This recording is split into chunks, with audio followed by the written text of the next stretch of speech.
Bonsoir à tous, bienvenue pour ces rencontres à la crypte des martyrs autour de causeries qui ont pour objectif de parler de la connaissance de soi.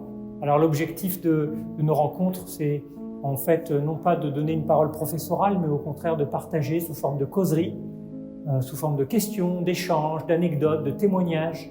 Et pour inaugurer ces séances aujourd'hui, quoi de mieux que de parler de cette maxime de Delphes qui se dit en français « Connais-toi toi-même ».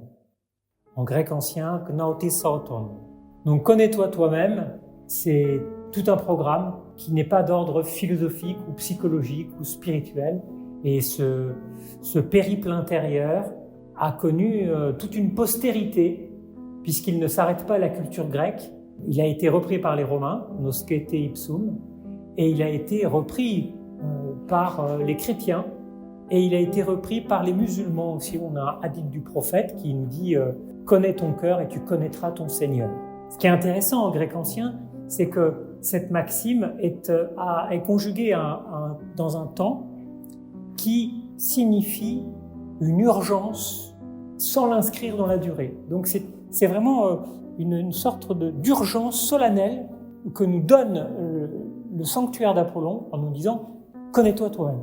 Et ce qui est intéressant, c'est que cet adage « Connais-toi toi-même » est utilisé encore aujourd'hui dans la culture moderne, au cinéma, puisque dans Matrix, on a effectivement l'oracle qui, au-dessus de la porte de sa cuisine, a l'adage « Connais-toi toi-même ».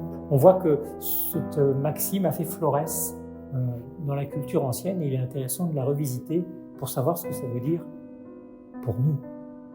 Et donc c'est à cette aventure que je vous convie ce soir. Pourquoi avez-vous choisi la crypte du martyrium de Paris comme lieu de cours? Alors merci Jacques de poser cette question. Effectivement, ce lieu n'est pas anodin, ce n'est pas un lieu de cours, c'est pas une salle de cours, c'est un lieu qui est porteur d'énergie.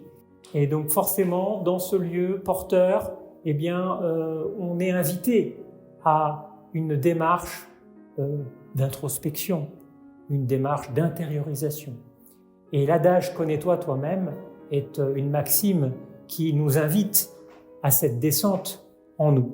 Donc c'est effectivement un lieu qui n'est pas anodin et qui nous permet de parler de choses essentielles à une fréquence profonde, comme l'est ce lieu qui est profond, c'est-à-dire sous terre.